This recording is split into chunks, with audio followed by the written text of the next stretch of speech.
Hi everyone, I have just finished More Than a Mistress by Mary Balogh, the first one in the Mistress trilogy.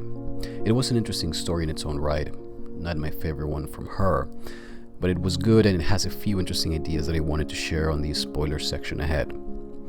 The story follows Jane and Jocelyn. Jane is running away from being accused of being a thief and a murderer by her cousin. She finds a job in London, and on her way to work one day, she runs into a duel where Jocelyn is a participant. She causes a distraction trying to stop it. He gets injured. She's late for work, she loses her job, and so she goes to confront him about it, and he ends up offering her a job as a nurse. There's attraction and chemistry. He hires her as a mistress. She accepts, and both of them find love. He helps her navigate through what sent her running in the first place, and she ends up helping him navigate through what sent him into the duel. They marry, and the story ends. Their story as a whole is a lovely depiction of the hero's journey. The events that send them into chaos also set them on the path of the other, and that's life. It is a concept that has been explored in so many of her stories that I feel it would be redundant if I were to mention it again. But there is a contrast between the approach to both of their stories, even if both of them are tied to the idea of truth and how trying to navigate life without it can set you on the path of chaos. Jane is running away from being accused of being a murderer, and she's hiding away, unable to trust in anyone with the truth. But quite interestingly, she hides behind her true name. She hides who she is supposed to be behind who she actually is. She hides Sarah, her first name, behind Jane. This is what draws Jocelyn to her in the first place, her authenticity and character, tied to what she had learned as a lady. She was a nice balance of nature and nurture, personality and essence. A very endearing character who always spoke her mind and was witty to always have the last word.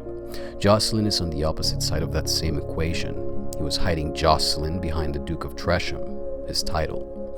He hid his artistic and passionate side behind a ducal, cold, and heartless proper man.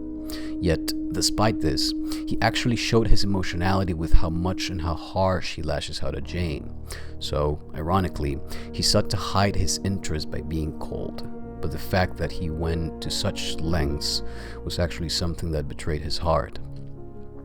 That's a really interesting thought. Sometimes we believe we're doing an outstanding job at hiding ourselves from the world, but in doing so, we construct a disguise with the only parts that we have available to us.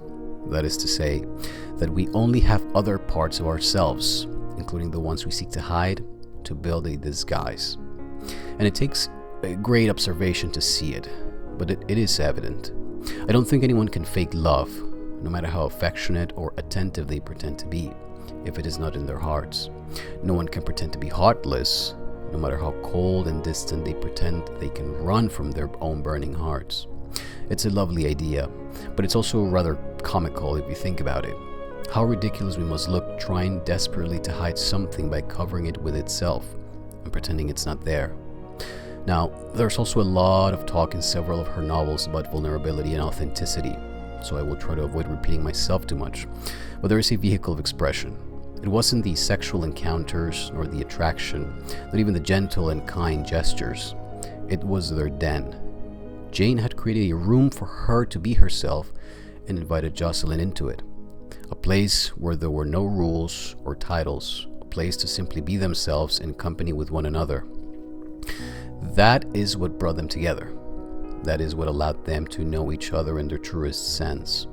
That's where Jane saw Jocelyn's essence, and where he saw her light from within.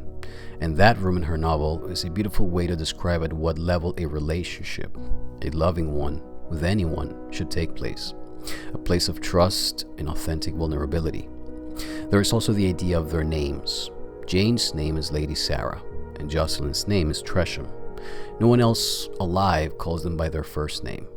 Upon hearing his name on her lips and experiencing the shock of being seen so uniquely in her eyes, Jane responds to said shock with something rather lovely, something along the lines of, we should all have the opportunity to be who we really are in essence, me, Jane, and you, Jocelyn.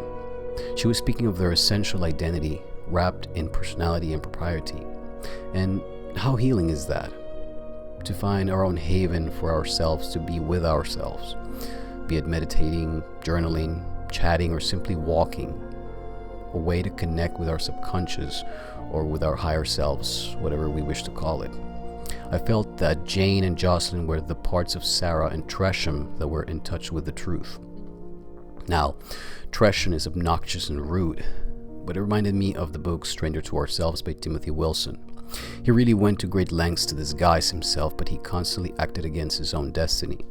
It was probably one of the best depictions of acting against one's destiny that I have seen in a while.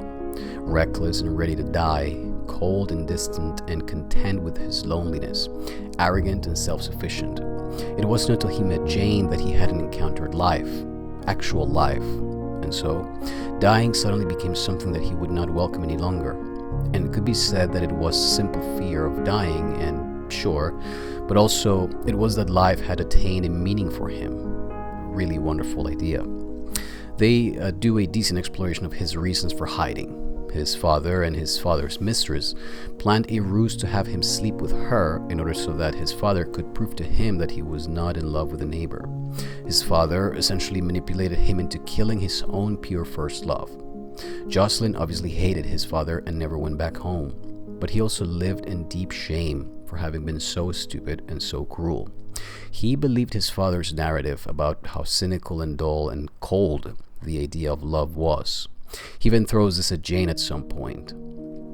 All we have between us is an attraction, he says. Sexual gratification and mutual benefit. That is a cold, cynical, and nihilistic vision of life. Seemingly pragmatic and technically accurate, maybe, but void of spirit. Void of what brings all those parts together, what's in between all of them.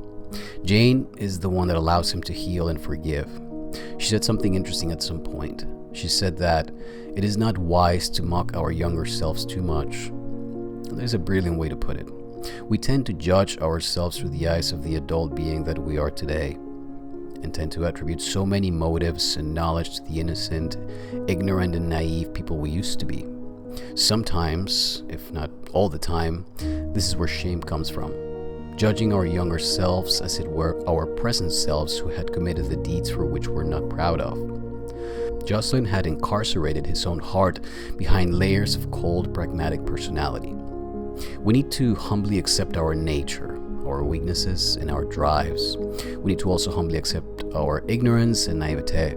We need to realize and stop taking ourselves so damn serious as if the 4, 6, 8, or even 18-year-old silly person we used to be was the adult we are today, with the knowledge we possess at present. We also need to understand personal progress and how if we look behind ourselves, the person standing here today is not the same one that made those mistakes, hopefully. And if it is the same person, then we can always choose to change. And also forgive our parents, for even if mistaken and even utterly wrong and hurtful, sometimes, most of the times even, what they gave us was the best they could do considering everything. We should stop blaming them for our shortcomings, take responsibility for how we behave and how we treat others. It took Jocelyn a bullet to pierce through his arrogant and cold pragmatist. It took a bullet to pierce through his armor and expose his heart. Jane simply had to shine for Jocelyn's heart to yearn for her company, and she, in turn, had to find the courage to face the life of Sarah with Jane's strength. This was overall a very good story. I hope I have not overextended myself or repeated myself too much. I thank you guys for watching, and I will see you guys next time. Bye-bye.